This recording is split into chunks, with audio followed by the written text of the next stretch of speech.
Hello and welcome dear friends, I am Tanish Sharma and आप सबका स्वागत है नेक्स्ट लेक्चर में, जिसके अंदर हम कवर करेंगे इंटीग्रेशन और इंटीग्रल कैलकुलस। ठीक है, तो जैसे कि आपको पता है ये सीरीज जो है वो ये pre requisite for class 11th physics है। ठीक है, तो जो बच्चे 11th क्लास में आए हैं या फिर अपनी फिजिक्स स्टार्ट करने वाले हैं तो उनको इस प्लेलिस्ट को देखना ज़रूरी है, क्योंकि इसमें कुछ ऐसी चीज़ें हैं जो आपने पहले नहीं पढ़ रखी है और आपको फिजिक्स के किसी सब्जेक्ट में भी नहीं पढ़ाया जाएगा, सिलेबस में नहीं पढ़ाया जाएगा। ठीक है, वो सीधा आपसे डेरिवेशन और इंटीग्रेशन के कॉन्सेप्ट्स को यूज़ करने के लिए बोलेंगे, तो आपको पहले से पता होना चाहिए, तभी आप आगे बातें समझ पाओगे। ठीक है, तो हमने ऑलरेडी डिफरेंशिएशन या डेरिवेटिव वाला जो सेशन है वो ले लिया है जस्ट इससे पहले वाली वीडियो, तो अगर आपने वो नहीं देखी है उसको जाके देखिए। ठीक है, और आज हम अपना इंटीग्रेशन वाला स्टार्ट करने वाले हैं, तो ध्यान से देखिएगा। इंटीग्रेशन बोलो या फिर इंटीग्रल कैलकुलस बोलो, बात सेम है, पर इंटीग्रल कैलकुलस बहुत वास्ट है, बहुत बड़ा है। ठीक है, बट हम हर एक चीज कवर नहीं करने वाले। क्लास 12th में मैथमेटिक्स में बच्चे उसको अच्छे से पढ़ेंगे। ठीक है, बट हमें फिजिक्स में जितनी रिक्वायरमेंट है हम सिर्फ उतना ही देखेंगे, ना उससे ज्यादा ना उससे कम। ठीक है, बिल्कुल इतनी हमें चीज जरूरी है हम उतना सीखेंगे इसमें। ठीक है, सारी चीजें नहीं सीखेंगे इंटीग्रल कैलकुलस की, जितनी हमें जरूरत है उतनी ही सीखेंगे। तो चलिए जल्दी आगे बढ़ते हैं, देखते हैं क्या होता है। तो यहां देखिए, हमने डिफरेंशिएशन या डेरिवेटिव के टाइम पे क्या पढ़ा था कि किसी भी फंक्शन y का या फिर y है या वो fx बोलो, उसका डेरिवेटिव आप करते हो x के रिस्पेक्ट में। तो हमने बहुत सारे क्वेश्चन करे थे, डेरिवेटिव निकाला था। तुम डेरिवेटिव ऐसे लिखो या f डैश x लिखो। f डैश x का मतलब क्या है कि जो डेरिवेटिव निकालने के बाद आंसर आया है वो। तो ये हमने डिफरेंशिएशन लास्ट में पढ़ लिया था, लास्ट लेक्चर में। अब इंटीग्रेशन पढ़ना है हमें, तो इंटीग्रेशन में दो चीज जरूरी होती है। सबसे पहले साइन। साइन क्या है? ये ऐसे सामने जो साइन है ना, ये इंटीग्रेशन का साइन होता है। और साथ में हम लगाते हैं dx, जो नहीं है x हो, dt हो सकता है, dy हो सकता है, पर d जरूर होगा। ठीक है, तो अभी के लिए मैं क्या ले लेता हूं, dx ले लेता हूं। क्या ले लेता हूं मैं? dx है, और यहां पे कोई फंक्शन होगा x का, कोई फंक्शन होगा x का, या फिर आप y log कुछ भी होगा यहां पे होगा, आपको उसका इंटीग्रेशन करना है। ठीक है, तो हम इसे क्या बोलेंगे? Integration of y with respect to x। ठीक है, integration of y with respect to x, इसको हम ऐसे बोलेंगे। तो यहां देखिए, डेरिवेटिव और इंटीग्रेशन में क्या रिलेशन है। हमने जिस फंक्शन का डेरिवेटिव निकाल के आंसर निकाला है, उस ये आंसर का अगर मैं इंटीग्रेशन कर दूं तो मुझे ये वाली चीज दोबारा मिल जाएगी। यहां से यहां पे आया हूं यूजिंग डेरिवेटिव, यहां से यहां जाना है तो मैं क्या कर दूंगा? इंटीग्रेशन। तो देखो, अगर मैं इसी फंक्शन का क्या कर दूं? इंटीग्रेशन कर दूं, ये लगा दो, dx लगा दो इसके पीछे, तो ये पूरा होगा इंटीग्रेशन, और ये मुझे दोबारा क्या देगा? fx दे देगा। तो ये रिलेशन है डेरिवेटिव और इंटीग्रेशन के बीच में, कि अगर मैं जिस चीज का डेरिवेटिव कर रहा हूं, जो आंसर आ रहा है उस आंसर का इंटीग्रेशन कर दूं तो वही चीज मुझे दोबारा मिल जाएगी। ठीक है, ये रिलेशन इनके बीच में। अब थोड़े फॉर्मूले देख लेते हैं, क्योंकि इंपोर्टेंट फॉर्मूले ही है। तो देखिए ध्यान से, x की पावर n का इंटीग्रेशन क्या होता है? x की power n+1 divided by n+1 plus में c। डेरिवेटिव में x की पावर n का डेरिवेटिव क्या था? n आगे आ जाता था और n की पावर x की पावर 1 कम हो जाती थी। बट यहां पे x की पावर बढ़ेगी और n आगे नहीं आएगा, डिवाइड में n+1 हो जाएगा। ठीक है, और प्लस में c लगा देंगे। सर यहां पे तो c है नहीं, आपने c लिख दिया। ये c मतलब क्या है? c है यहां पे कांस्टेंट ऑफ इंटीग्रेशन। क्या है यहां पे? Constant of integration. जब भी आपको इंटीग्रेशन निकालोगे उसके पीछे हम क्या लिखेंगे? +c लिखेंगे। देखो सिंपल सी बात है, इंटीग्रेशन दो टाइप के होते हैं। ठीक है, इंटीग्रेशन दो टाइप के होते हैं, एक होता है इनडेफिनेट इंटीग्रेशन और एक होता है डेफिनेट इंटीग्रेशन। तो ये जो फॉर्मूले लिख रखे हैं ना, ये मैंने +c लिखा है, ये किस में होता है? इनडेफिनेट इंटीग्रेशन में होता है। ठीक है, डेफिनेट इंटीग्रेशन में बताऊंगा मैं इसके आगे, बट अभी के लिए हम क्या पढ़ेंगे? इनडेफिनेट इंटीग्रेशन पढ़ेंगे। ठीक है, और c यहाँ पे क्या होता है? Constant of integration. इसको याद रखना है आपको, क्या होता है? Constant of integration.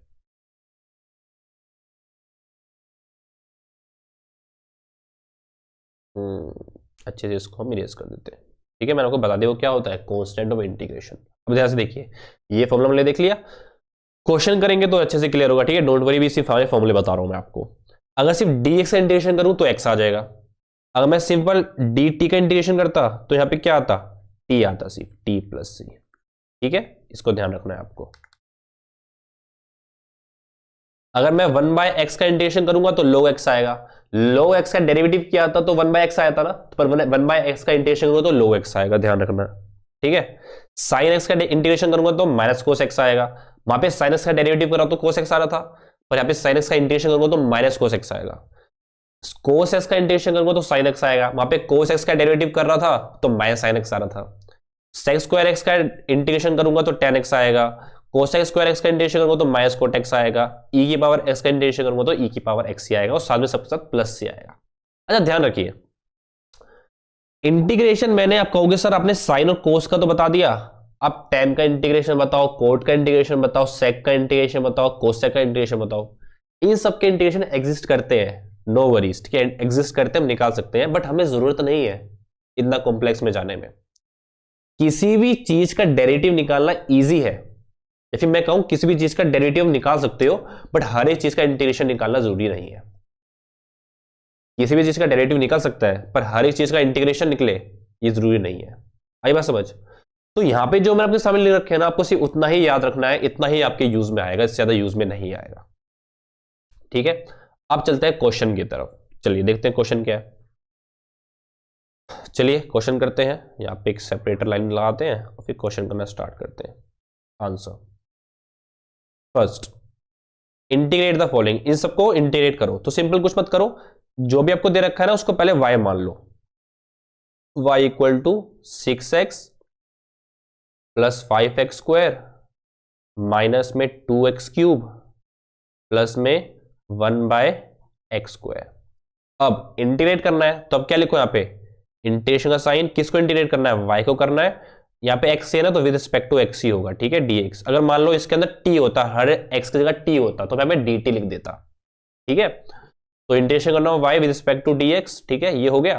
अच्छा अब क्या लिखो, अब integration 6x plus 5x square minus में 2x cube plus 1/x square, और यहाँ पे क्या लिख दो dx।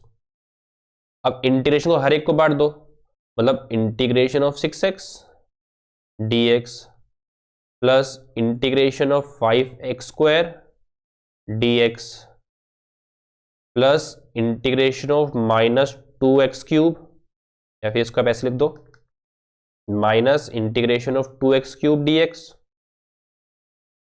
और plus integration of 1/x square dx। देखो ध्यान से, बच्चे क्या गलती करते हैं, इंटीग्रेशन का साइन तो लगाते हैं पर dx नहीं लिखते हैं, ठीक है, तो बहुत बड़ी गलती है, आपको dx लिखना है, ठीक है, साथ साथ हर एक के साथ dx आएगा, ज्यादा इंटीग्रेशन का साइन आ रहा है वहां dx आएगा। अच्छा 6x का इंटीग्रेशन क्या होगा तो देखो 6 कांस्टेंट है ना, तो 6 आ जाएगा बाहर, इंटीग्रेशन ऑफ x dx। वैसे ही 5 कांस्टेंट है तो 5 आ जाएगा बाहर, integration of x square dx minus 2 बाहर आ जाएगा, integration of x cube dx plus यहाँ पे कुछ कांस्टेंट है नहीं तो यहाँ पे इसको ऐसे लिख दो। अब नेक्स्ट स्टेप में हर एक का इंटीग्रेशन कर दो। x का इंटीग्रेशन x की पावर 1 है ना, तो x की पावर 1 प्लस 1 2 अपॉन में 2, ये मल्टीप्लाई हो रहे हैं, प्लस 5 मल्टीप्लाई x की पावर 3 डिवाइड बाय 3, ठीक है। हम कौन सा फॉर्मूला यूज कर रहे हैं, हम ये वाला फॉर्मूला यूज कर रहे हैं, माइनस 2 x की पावर 4 अपॉन में 4, और यहां पे क्या होगा, देखो x के पावर माइनस 2 होगा ना, तो x की पावर क्या हो जाएगा, माइनस 2 प्लस 1 और माइनस 2 प्लस 1, ठीक है। और प्लस में c, आपको प्लस c जरूर लिखना है। देखो इसका प्लस c, इसका प्लस c, इसका प्लस c, इसका प्लस c, इसका मतलब ये नहीं आप 4 बार प्लस c लिखोगे, इन सब का आप मिला के एक बार प्लस c लिख दो, ये भी बहुत है, ठीक है। तो सिंपल ये क्या हो जाएगा, 3x स्क्वायर आ जाएगा, यहाँ पे ये कटेगा नहीं तो यहाँ पे सिंपल आ जाएगा 5/3x क्यूब, यहाँ पे हो जाएगा आपका x की पावर 4/2, और यहाँ हो जाएगा आपका नीचे से आएगा ना -1, तो सिंपल माइनस x की पावर -1 प्लस इसका 1/x भी लिख सकते हो। तो ये आपका बिल्कुल सही आंसर है, ठीक है। तो आई होप इतनी बात आपको समझ आई होगी, ठीक है। ध्यान से देखिए कि हमने कैसे काम किया है। अच्छा एक बात और, अगर मान लो ऐसे लिखा होता ऐसे लिखा होता, कैसे, y इक्वल टू 6 लिखा होता बस, तो integration of y d x पूछा होता आपसे तो आप क्या करते, इंटीग्रेशन ऑफ 6 dx, तो 6 बाहर आता और क्या बच्चा इंटीग्रेशन ऑफ dx, और dx का इंटीग्रेशन क्या होता है x, तो यहाँ पे क्या आता 6x प्लस c। देखिए बच्चे बहुत ज्यादा कंफ्यूज हो जाते हैं डेरिवेटिव और इंटीग्रेशन में, क्योंकि डेरिवेटिव पढ़ लेते हैं और इंटीग्रेशन उसका उल्टा होता है। तो कभी कभी डेरिवेटिव निकालते वक्त इंटीग्रेशन के फॉर्मूले यूज कर लेते हैं, इंटीग्रेशन निकालते वक्त डेरिवेटिव फॉर्मूले यूज कर लेते हैं। तो कोई बच्चा क्या करेगा यहाँ पे, शायद उसने क्या सोचा होगा 6 है, 6 कांस्टेंट है, कांस्टेंट का तो 0 होता है, तो सिंपल 0 आ गया। नहीं, कांस्टेंट का डेरिवेटिव 0 होता है पर कांस्टेंट का इंटीग्रेशन 0 नहीं होता है, तो ध्यान रखना है आपको। आई बात समझ? तो बस कंफ्यूज मत होना, कंफ्यूज नहीं होंगे, कब नहीं होंगे, जब प्रैक्टिस करोगे। तो इसके बाद प्रैक्टिस करने जाके सेम क्वेश्चन प्रैक्टिस कर लो, ठीक है, कोई दिक्कत नहीं है। इन्हीं क्वेश्चन को दोबारा प्रैक्टिस कर लोगे तो दोबारा अच्छे से सब चीजें क्लियर हो जाएंगी। आई होप आपको बात समझ आई होगी। अच्छा, ये वाला क्वेश्चन करते हैं, सेकंड पे चलते हैं। सेकंड पे इसको पहले y मान लेते हैं। y क्या है, x प्लस 1/x का क्यूब। अब देखो ध्यान से, हमने तो x की पावर n का पढ़ रखा ना फॉर्मूला, पर यहाँ पे x तो है नहीं, ये x ना, इसको मैं x मानू, उसकी पावर n मानू तो दिक्कत हो जाएगी। तो बस इसको अच्छे से खोल लेते हैं, जितना सिंप्लीफाई हो सके हमने इसको सिंप्लीफाई करो। तो a प्लस बी का होल क्यूब क्या होता है, a cube plus b cube plus 3ab into में a प्लस बी। अच्छा, तो ये क्या हो जाएगा, x cube plus 1/x cube, यही होता है ना ए प्लस बी का होल क्यूब। ठीक है, ध्यान से देख लेना, मुझे याद भी नहीं है ये फॉर्मूला होता है, ठीक है, मैं ऐसे कर रहा हूं। प्लस में 3 इंटू में x प्लस 1/x, एक्स से कट जाएगा, तो यहाँ पे क्या आ जाएगा, x cube plus 1/x cube plus 3x plus 3/x। Now इसको अच्छे से लिख लो, मतलब एक्स क्यूब प्लस एक्स की पावर क्या हो जाएगा -3 प्लस 3x प्लस 3 और x की पावर क्या हो जाएगा -1।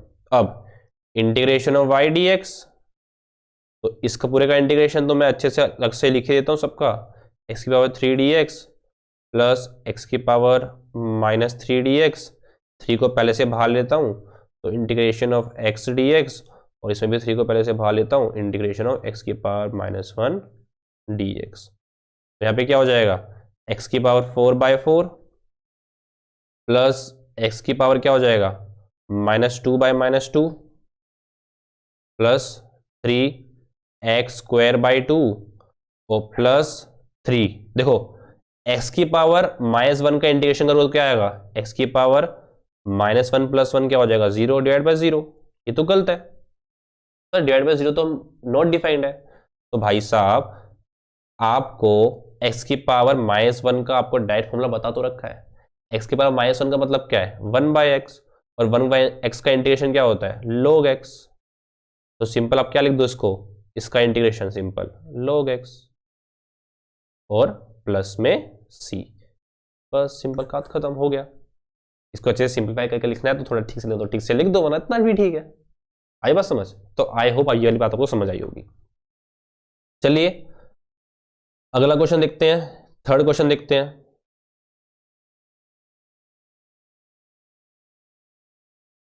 थर्ड देखिए y क्या है,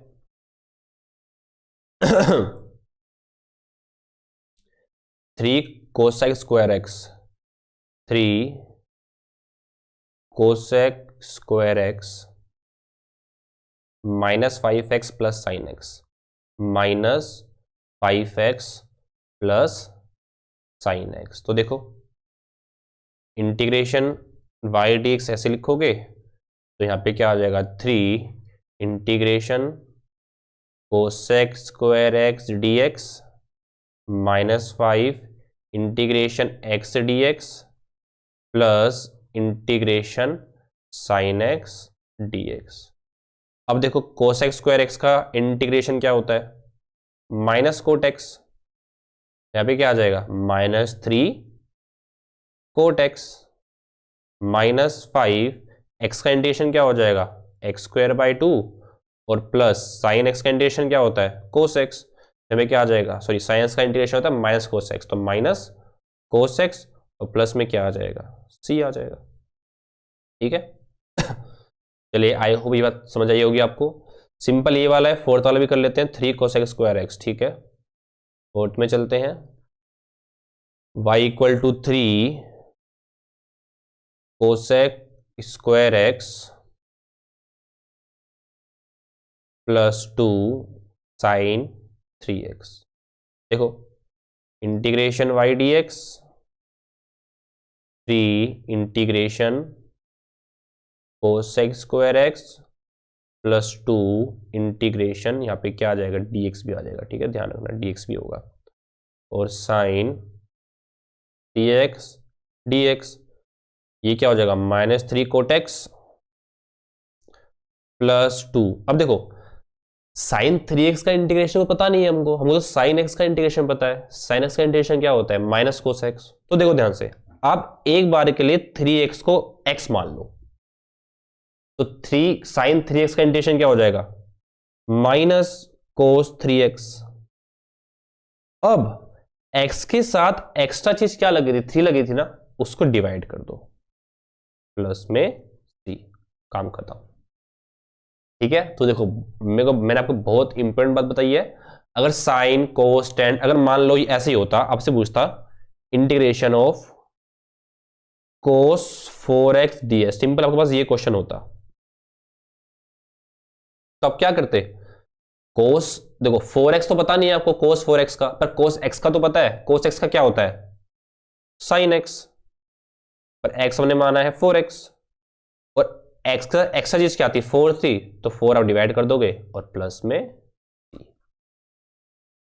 ठीक है अच्छा मैं डेरिवेटिव में बताता हूं क्या होगा इसका। मान लो आपसे पूछता derivative d by d x of, यही पूछ लेता आपका साइन 3x पूछ लेता, मान लो d by d x of sine 3x बताओ, तो साइन एक्स का डेरिवेटिव तो कोस एक्स होता है, तो पहले आप कोस एक्स लिख लो, पर यहाँ पे x हमारा 3 है, 3x है तो 3x लिख लो। अब एक्स्ट्रा चीज क्या आती है, 3 थी ना, तो जैसे इंटीग्रेशन में डिवाइड करते हैं ना, यहाँ पे डेरिवेटिव मल्टीप्लाई कर देते उसी को, आगे मल्टीप्लाई कर दिया। अगर मान लो हमारे पास होता D by d x of ये होता कोस 4x, तो कोस x का डेरिवेटिव क्या होता है, माइनस साइन x, तो माइनस साइन x, x क्या है हमारा 4x, बट यहाँ पे 4 एक्स्ट्रा था ना, तो इंटीग्रेशन में डिवाइड करते हैं, यहाँ पे क्या हो जाएगा, मल्टीप्लाई। ठीक है तो मैं डेरिवेटिव की बात बताई नहीं थी, यहाँ पे मैंने आपको बात बता दी, इंटीग्रेशन में एक्स्ट्रा चीज को डिवाइड कर देते हैं, यहाँ मल्टीप्लाई कर देते हैं। वैसे इंटीग्रेशन बहुत ज्यादा बड़ी चीज है, ठीक है, तो मैं सारी चीज आपको नहीं बता सकता, और जो बताया नहीं वाला ये भी हमारा यूज नहीं आएगा, शायद ही का यूज आए चीज का भी। ठीक है तो जितना बताया उतना ही आएगा। ठीक है ज्यादा वरी करने की जरूरत नहीं है आपको। तो ये भी देखिए सारे क्वेश्चन हो गए हमारे, हाँ जी सारे क्वेश्चन तो हो गए हमारे यहाँ तक। आगे देखते हैं। अब देखो ये होगी लिमिट्स, देखो ये आगे लिमिट्स। अभी तक जो क्वेश्चन करते थे वो होते हैं हमारे इनडेफिनेट इंटीग्रेशन। इनडेफिनेट इंटीग्रेशन में मतलब क्या होता है, लिमिट्स नहीं होती हैं। ये जो लिख रखा है ना मैंने, देखो इस साइन के ऊपर नीचे और ऊपर लिमिट लगा रखी है, लिमिट्स कहते हैं। ठीक है इनडेफिनेट में लिमिट्स नहीं होती है, तो हमने आंसर में प्लस सी लगाते हैं, पर डेफिनेट इंटीग्रेशन में क्या होता है, लिमिट्स होती है, तो इसमें प्लस सी लगाने की जरूरत नहीं है। तो डेफिनेट इंटीग्रेशन में जहाँ पे लिमिट्स होती है प्लस सी नहीं लगाना। तो इसको सोल्व करना स्टार्ट करते हैं। देखिए आंसर पहला y मानो, y equal to integration root x d x 1 4 integration y d x. ठीक है इसको भी 1 से 4 लिख लो यहाँ पे। ठीक है या फिर ऐसे करो उसको y मत मानो, सीधे सीधे आपको सॉल्व करना स्टार्ट ही करो इसको।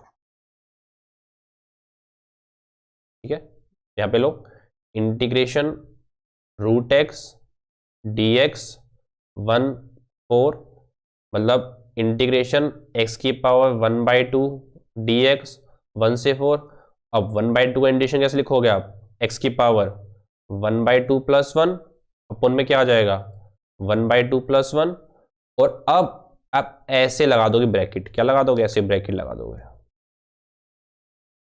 ये स्ट्रेट लाइन बनती नहीं है, ऐसे ब्रैकेट लगा दिए और यहाँ पे लिख दिया 1, ये है 4। 1 क्या है, ये है लोअर लिमिट, क्या बोलते हैं इसे, लोअर लिमिट, और इसे बोलते हैं अपर लिमिट। ऊपर वाले को क्या बोलते हैं हम, अपर लिमिट। तो जैसे हम इंटीग्रेशन कर देते हैं, सिंपल इंटीग्रेशन करना है जो हम अभी तक करते हुए थे, बस अब ब्रैकेट में 1 और 4 लगा दिए, प्लस सी नहीं लिखा। अब क्या करा, अब अच्छे से सिंप्लीफाई करके लिखो तो क्या होगा, x की पावर 3/2 होगा, नीचे भी 3/2 आएगा, पर ये 2 ऊपर आ जाएगा तो यहाँ पे क्या बन जाएगा, 2/3 बन जाएगा। ठीक है, अब ये तो कांस्टेंट है, उससे कुछ करना नहीं है, जो ये वेरिएबल है ना इसके पावर लगा दो आप 1 से 4 तक की। अब पहले 4 डालो, फिर माइनस लगाओ और फिर 1 डालो, मतलब क्या है 2/3 रहेगा। पहले में x की जगह 4 डालो तो 4 की पावर 3/2, फिर लगाओ माइनस और फिर लगाओ लोअर लिमिट डालो 1 की पावर 3/2 और सिंप्लीफाई कर दो इसे, तो 2/3, 4 की पावर 3/2 क्या लिख सकते हो आप, 2 की पावर 2 इंटू में 3/2 माइनस 1 की पावर कुछ भी हो 1 ही रहता है वो, 2 से 2 गया तो 2 की पावर 3 क्या होता है 8, तो 2/3 8 माइनस 1, यहाँ क्या हो जाएगा 2/3 मल्टीप्लाई में 7, तो यहाँ पे क्या हो जाएगा 14/3। ये आंसर आपको बिल्कुल सही। ठीक है, तो पहले आपको लोअर लिमिट डालनी है, माइनस लगाना है, फिर अपर लिमिट। ठीक है, कांस्टेंट को बाहर लेना है। ये वाला क्वेश्चन करते हैं, सेकंड वाला। क्या दे रखा है आपको सेकंड वाले क्वेश्चन में, इंटीग्रेशन कर रखा है आपका 0 से 4 t² + 1 इंटू में क्या है dt है। तो देखिए यहाँ पे t² का इंटीग्रेशन क्या हो जाएगा t³ और 1 का इंटीग्रेशन 1 × dt, इसका इंटीग्रेशन क्या होगा t होगा। ठीक है, क्योंकि dt का इंटीग्रेशन क्या होता है t होता है। इस पूरे की लिमिट क्या लगा दो आप 0 से 4। ठीक है, तो आप सबसे पहले पूरे को सिंपलीफाई करा करिए और फिर लिमिट लगाइएगा। तो मैंने सिंपल जो मैं डेरिवेटिव इंटीग्रेशन करता था ना, इंटीग्रेशन में सिंपल किया जो मैंने अभी तक सीखा था इंडेफिनेट में, और फिर प्लस सी की जगह लिमिट लगा दी। अब पहले मैं डालूंगा, क्या डालूंगा अपर लिमिट, तो पहले इस पूरे के अंदर 4 डालो जहां टी है, 4 की पावर 3/3 + 4 माइनस, अब 0 डाल दो, 0 की पावर 3/3 + 0, तो 0 ही होगा पूरा का पूरा। तो सिंपली इसको सिंप्लीफाई कर लो, 4 4 जा 64 मल्टीप्लाई में 4 + 3 + 4, तो जो भी आपका आंसर आएगा उसको आप सिंप्लीफाई कर सकते हो। ठीक है, सिंपली हो जाएगा। थर्ड देखते हैं,